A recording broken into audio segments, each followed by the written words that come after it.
मैं हेमलता सिंह आज आपको कक्षा 8 के अध्याय 5 को पढ़ा दूंगी, जिसका नाम है MS एक्सेस।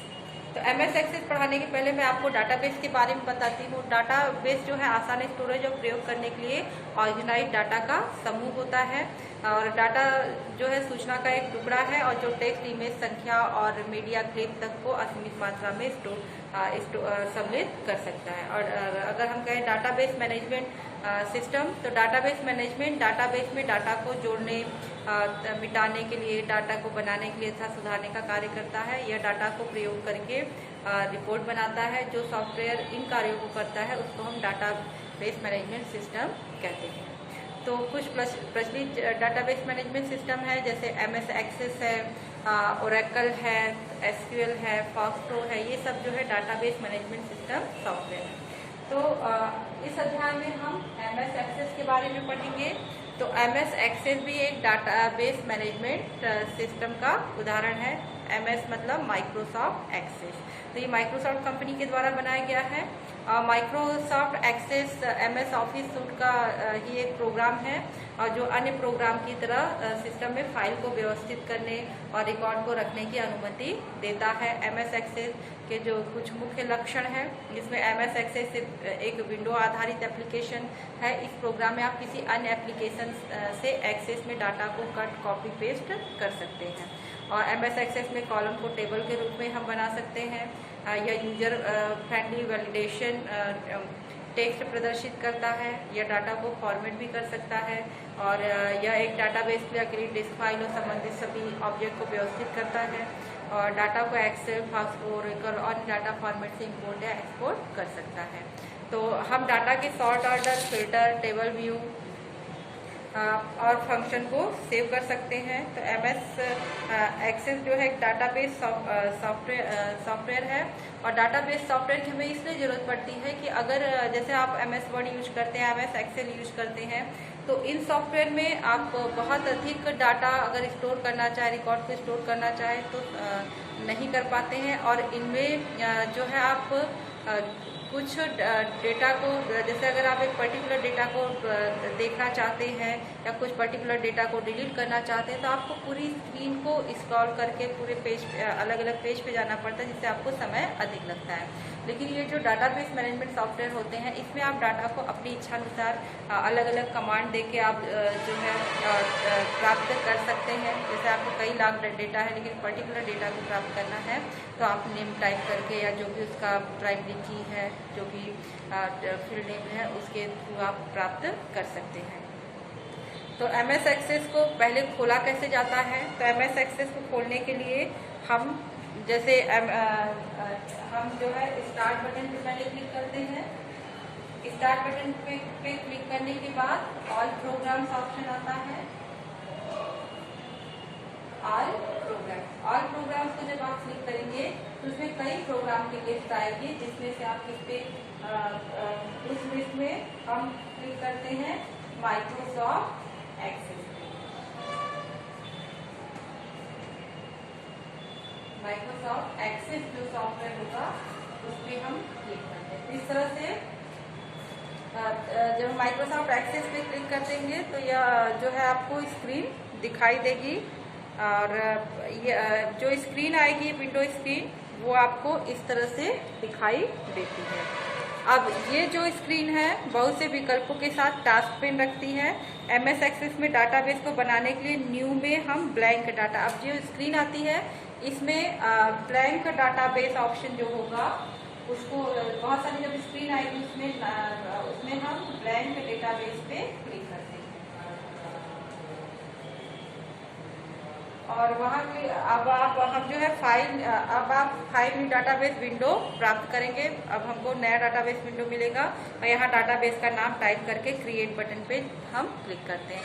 तो अब जब आप न्यू डाटाबेस पे क्लिक करेंगे तो एक आपकी न्यू डेटाबेस फाइल मिलेगी, और वहाँ पे आप कोई भी डाटाबेस का नाम देके क्रिएट करके आप जो है क्रिएट बटन पे क्लिक करते हैं, तो आपकी नई स्क्रीन आती है।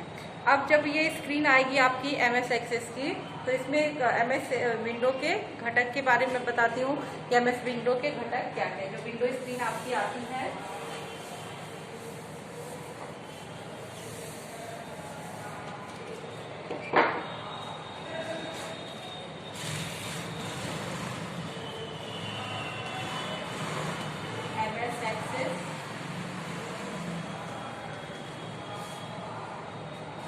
विंडो के घटक।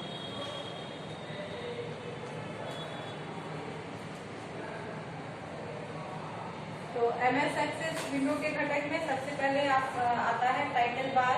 आप देखेंगे जो सबसे ऊपर एक नीले रंग की पट्टी दिखाई होती है जिसको हम कहते हैं टाइटल बार। तो टाइटल बार विंडो के टॉप पे स्थित होती है, फाइल का नाम प्रदर्शित करती है। जो भी आपकी फाइल होगी वो फाइल का नाम जो है टाइटल बार के द्वारा प्रदर्शित होता है। इसके पास ऊपर दाएं कोने में जब विंडो स्क्रीन जो आएगी इसकी, तो जो आपकी सबसे ऊपर की पट्टी होती है यहाँ पे टाइटल बार होगा आपका, जो MS एक्सेस जो भी प्रोग्राम का नाम लिखा होगा। और यहाँ कोने आप देखेंगे ये क्रॉस बटन, ये मैक्सिमाइज बटन और मिनिमाइज, ये 3 बटन बने होते हैं। तो जो सबसे ऊपर का टाइटल विंडो होता है, विंडो स्क्रीन के सबसे ऊपर की पट्टी होती है वो होता है टाइटल बार। फिर उसके नीचे होता है मेन्यू बार। टाइटल बार के नीचे मेन्यू बार स्थित होता है। इसमें विभिन्न मेन्यू आप देखेंगे, फाइल, एडिट, इस तरह से जो है आपका लिखा हुआ होता है, व्यू, इंसर्ट, इसी तरह से मेन्यू लिखे होते हैं। इनको हम मेन्यू बार कहते हैं क्योंकि इन पे क्लिक करके हमें कई ऑप्शन मिलते हैं जिनका प्रयोग हम डाटाबेस को बनाने में, टेबल को क्रिएट करने में करते हैं। फिर आता है फिर जब ये मेन्यू बार के नीचे आप देखते हैं छोटे छोटे सिंबल बने हुए रहते हैं। कट का कैची बना रहेगा इस तरह से, और कई भी छोटे छोटे सिंबल बने होते हैं, इनको हम कहते हैं टूल बार। अगला है स्टेटस बार। इसमें ये हो गया आपका टाइटल बार, मेन्यू बार, फिर टूल बार। टूल बार के नीचे आपका पेज आपको दिखाई देगा। ये पेज जो है वर्किंग एरिया होता है जहां आप वर्क करते हैं। फिर नीचे आपको स्क्रीन के नीचे यहाँ इस एरिया में दिखता है स्टेटस बार। स्टेटस बार मतलब ये पेज के स्टेटस को बताता है कि किस प्रकार का पेज जो है, मतलब पेज में आपने कितना लिखा है, क्या कॉलम है, ये सब। तो स्टेटस बार या विंडो की सतह पर स्थित होता है। यह डाटाबेस के बारे में अनेक महत्वपूर्ण संदेशों को प्रदर्शित करता है। अगला है डाटाबेस विंडो या कंट्रोल सेंटर की तरह कार्य करती है और एक्सेस डाटाबेस में ऑब्जेक्ट के साथ काम करने के लिए प्रयोग की जाती है। जो बीच की स्क्रीन होगी वो क्या होगी, डाटाबेस विंडो। और यह डाटाबेस में सभी ऑब्जेक्ट को देखने, बनाने, मिटाने और फॉर्मेट करने की अनुमति देता है। इस तरह से आप डाटाबेस को इसमें बनाते हैं। अब MS एक्सेस डाटाबेस बनाना। एक्सेस डाटाबेस को जो है हम 2 प्रकार से बना सकते हैं। विजार्ड का प्रयोग करके डाटाबेस को बना सकते हैं या विजार्ड के प्रयोग के बिना हम डाटाबेस को बनाते हैं। तो यहाँ पे एक्सेस डाटाबेस हम 2 तरह से बनाते हैं, विजार्ड का प्रयोग करके डाटाबेस बनाना या तो विजार्ड के प्रयोग के बिना डाटाबेस बनाना। तो यहाँ पे जब हम डाटाबेस विजार्ड का प्रयोग करके डाटाबेस बनाने की विधि में पहले आपको बताती हूँ कि जब डाटा विजार्ड को प्रयोग करके जो हम डाटा निम्नलिखित प्रकार से बनाएंगे।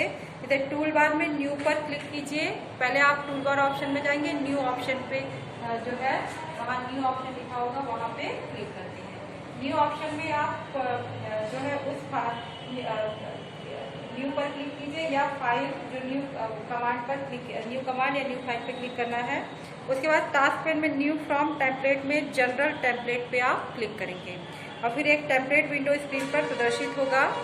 डाटा और जब टेम्पलेट विंडो प्रदर्शित होगा तो डाटाबेस टैब पर आपको क्लिक कीजिए और जिस डाटाबेस को बनाना चाहते हैं उसके आइकॉन पे क्लिक करके आप ओके बटन पे क्लिक करेंगे। यहाँ हम एक्सेस आइकॉन पर क्लिक करते हैं, एक file new database dialog box प्रदर्शित होता है। और जब आप इस डायलॉग बॉक्स में डाटाबेस की स्थिति और नाम को आप निर्दिष्ट कीजिए और फिर क्रिएट बटन पे क्लिक कीजिए। अब database wizard dialog box screen पर खुलता है। यह इच्छित डाटा स्टाइल फॉर्मेटिंग के साथ ऑब्जेक्ट को बनाने की अनुमति देता है। पहली विंडो सभी टेबलों की लिस्ट ऑफ फील्ड को जो हम डाटाबेस में सम्मिलित कर सकते हैं प्रदर्शित करती है। तो इस तरह से जो और इसमें टेबल आवश्यकता अनुसार जो है फील्ड चुनिए और नेक्स्ट बटन पे क्लिक कीजिए। जो भी आपको फील्ड नेम लेने हैं उन फील्ड को आप चुनिए, जैसे नेम हुआ, एड्रेस, जो भी आपका यहाँ पे दिया हुआ है उसमें से आप फील्ड नेम को चुन सकते हैं। अगली विंडो फॉर्म के डिस्प्ले के लिए विभिन्न लेआउट की लिस्ट देती है। और 8वां स्टेप है अपनी पसंद के लेआउट चुनिए, पुनः नेक्स्ट बटन पे क्लिक कीजिए। और प्रिंटिंग रिपोर्ट को प्रदर्शित करने के लिए फॉर्मेट की एक लिस्ट प्रदर्शित होती है। प्रिंटेड रिपोर्ट के इच्छित विकल्प को चुनिए और नेक्स्ट बटन पे क्लिक कीजिए। तो और उसके बाद बॉक्स में टेबल के लिए जो है हम नाम टाइप करते हैं और नेक्स्ट बटन पे क्लिक कीजिए। अब विजार्ड का प्रयोग करके डाटाबेस को बनाने का काम समाप्त करने के लिए हम फिनिश बटन पे क्लिक करते हैं और फिर आपको एक विंडो दिखाई देती है जो एक्सेस फाइल बनाने की प्रगति दिखाती है। तो इस तरह से हम विजार्ड के प्रयोग करके फाइल को बनाते हैं। दूसरा आता है विजार्ड के प्रयोग के बिना डाटाबेस बनाना। तो विजार्ड के प्रयोग के बिना डाटाबेस बनाने के लिए जो है हम टूल बार के न्यू ऑप्शन पे क्लिक करते हैं और वहाँ फाइल में न्यू कमांड पे क्लिक करेंगे, जैसे हमने विजार्ड के प्रयोग के बिना किया था, प्रयोग करके किया था। न्यू में आप न्यू फाइल टास्क में ब्लैंक डाटाबेस पे अब क्लिक करेंगे। इसमें क्या था आपका कि आपने जो है टास्क पे में न्यू फ्रॉम टेम्पलेट में जनरल टेम्पलेट पे क्लिक किया था और जो है एक टेम्पलेट विंडो स्क्रीन पर प्रदर्शित होती है, लेकिन यहाँ आप ब्लैंक डाटाबेस पर क्लिक करेंगे। अब क्योंकि आप यहाँ विजार्ड का प्रयोग नहीं कर रहे हैं, आपको अपनी इच्छा अनुसार यहाँ पे डाटा को बना सकते हैं। तो file new database dialog box में डाटाबेस के लिए नाम और इसलिए निर्दिष्ट कीजिए और फिर क्रिएट बटन पे क्लिक कीजिए। नाम और उसकी लोकेशन आप सेव कर दीजिए और क्रिएट बटन पे क्लिक कीजिए।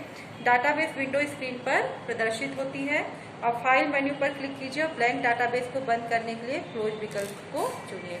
तो इस तरह से हम विजार्ड के प्रयोग के बिना डाटाबेस क्रिएट कर सकते हैं।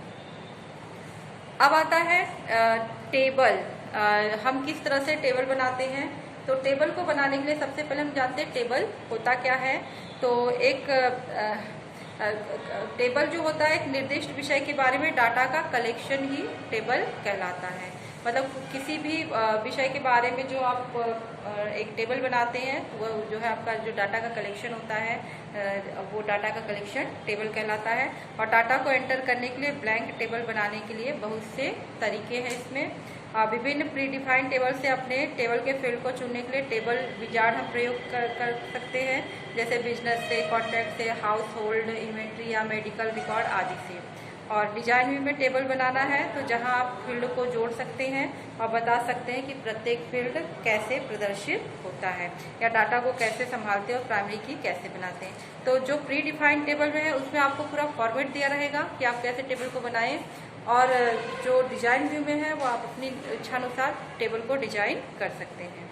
और जो टेबल की संरचना अब ये तो हुआ टेबल क्या है। टेबल निर्दिष्ट विषय के बारे में डाटा का कलेक्शन होता है।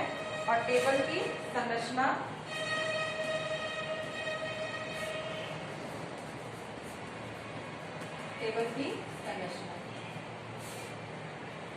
तो टेबल की संरचना डाटाबेस में टेबल बनाने से पहले हम टेबल की संरचना के बारे में जानते हैं कि एक टेबल में रिकॉर्ड, फील्ड और वैल्यू क्या होती है। तो रिकॉर्ड क्या होता है, प्रत्येक रो में विद्यार्थी के बारे जैसे आप टेबल बनाते हैं तो ये आपके कॉलम्स हो गए और ये रो हो गए। अब यहाँ पे जैसे आपने नेम का कॉलम लिया है और एज का कॉलम लिया है। अब यहाँ पे जैसे आपने राम लिखा, एज लिखा 80, यहाँ पे आपने रिक्ता लिखा, एज लिखा 90। तो आप बता सकते हैं यहाँ पे राम कौन एक व्यक्ति है जिसका नाम राम है और उसकी एज कितनी है 80। तो ये होगा आपका रिकॉर्ड। तो प्रत्येक रो में जैसे अगर विद्यार्थियों के लिए इस बार तो विद्यार्थियों के बारे में जो सूचनाएं होती हैं जैसे नेम, क्लास, एज, मार्क्स आदि, इन रो को हम क्या कहते हैं रिकॉर्ड। मतलब प्रत्येक पंक्ति जो कि सूचनाओं को प्रदर्शित करती है किसी भी व्यक्ति के बारे में, किसी भी वस्तु के बारे में, तो वो कहलाता है रिकॉर्ड। अब फील्ड क्या है, प्रत्येक कॉलम में एक ही सूचना होती है। जैसे नाम का कॉलम, अब यहाँ पे देखिए जो नेम का मैंने कॉलम बनाया,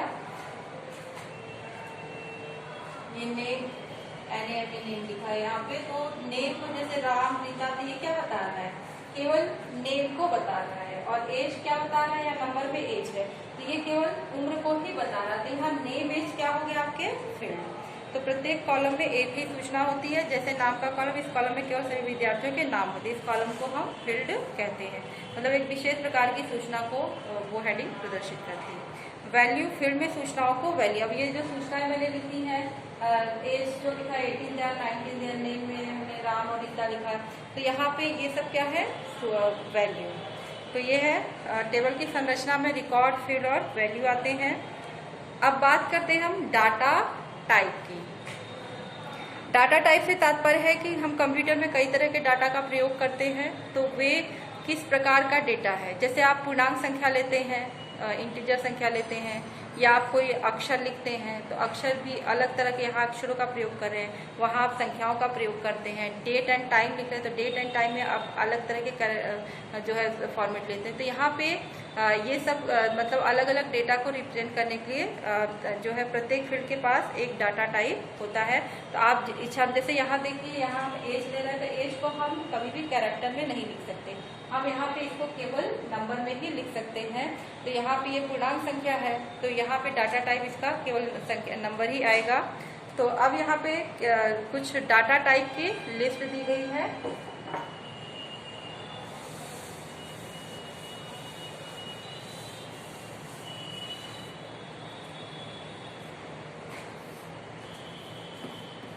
डाटा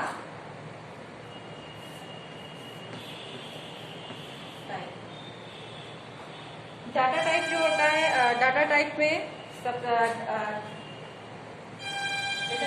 अगर आप टेक्स्ट डाटा टाइप, ये विशेष प्रकार के डाटा को आप इसमें स्टोर कर सकते हैं। तो जो टेक्स्ट डाटा टाइप होता है, संख्या और टेक्स्ट का कॉम्बिनेशन है, केवल टेक्स्ट रखता है। जैसे अगर आप कोई अक्षर लिखना चाहते हैं, जैसे क्लास लिखा आपने 11, जैसे क्लास 11 लिखा, तो यहाँ पे अक्षर और नंबर दोनों का कॉम्बिनेशन ले सकते हैं। यहाँ पे आपने स्टूडेंट लिखा, तो ये सब क्या है आपके टेक्स्ट डाटा टाइप। जो डेटा आप लिखेंगे वो किस टाइप का है, टेक्स्ट टाइप का, क्योंकि आप अक्षर लिख रहे हैं, अक्षर नंबर का प्रयोग कर रहे हैं। तो ये टेक्स्ट डेटा टाइप जो होता है, ये अक्षर और नंबर का कॉम्बिनेशन होता है, जिसकी गणना की आवश्यकता नहीं होती। इसके टेक्स्ट डाटा टाइप हम गणनाएं नहीं करते हैं। और जैसे रोल नंबर हुआ, आपका एम्प्लॉय नंबर हुआ, या डाटा टाइप की, और इसकी लंबाई जो है 0 से 255 कैरेक्टर तक आप जो है ये नाम लिख सकते हैं। उतना लंबा कैरेक्टर तक आप लिख सकते हैं। जैसे इसमें कितने का 1 2 3 4 5 6 7 ही कैरेक्टर है। इसी तरह से आप 255 कैरेक्टर लंबा टेक्स्ट डाटा टाइप ले सकते हैं। फिर है इसमें मेमो। मेमो जो है ये अधिक टेक्स्ट रखता है, रिमार्क देने के लिए प्रयोग किया जाता है। इस डाटा की लंबाई जो है 0 से लेके 65,535, 0 से लेके 65,535 कैरेक्टर की होती है। इसका मेमो का प्रयोग जो हम रिमार्क देने के लिए प्रयोग करते हैं। अगर आप नंबर लेते हैं, डाटा टाइप नंबर लेते हैं, तो जैसे संख्याओं को व्यक्त करना, जैसे मैंने यहाँ पे एज लिखा है 18 19 इस तरह से, तो ये इसको व्यक्त करने के लिए हमें किसकी जरूरत पड़ेगी, नंबर की। तो ये केवल संख्याएं रखता है, जैसे आम काय आदि। इस डाटा टाइप की लंबाई 1 2 4 या 8 बाइट होती है। और फिर आता है date and time data type.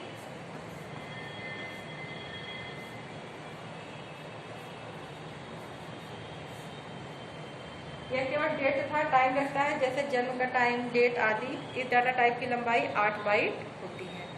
और ऑटो नंबर यह क्रम संख्या को बनाने के लिए प्रयोग किया जाता है, जो रिकॉर्ड को अद्वितीय रूप से अलग करने के लिए प्रयोग किया जाता है। यदि आवश्यकता हो तो प्राइमरी की तरह कार्य करता है, जैसे एम्प्लॉय नंबर आदि। डाटा टाइप की लंबाई 8 बाइट होती है। तो ये ऑटो नंबर मतलब ऑटोमेटिक नंबर को वो लेता जाता है, जिसके लिए हम ऑटो नंबर डाटा टाइप का प्रयोग करते हैं।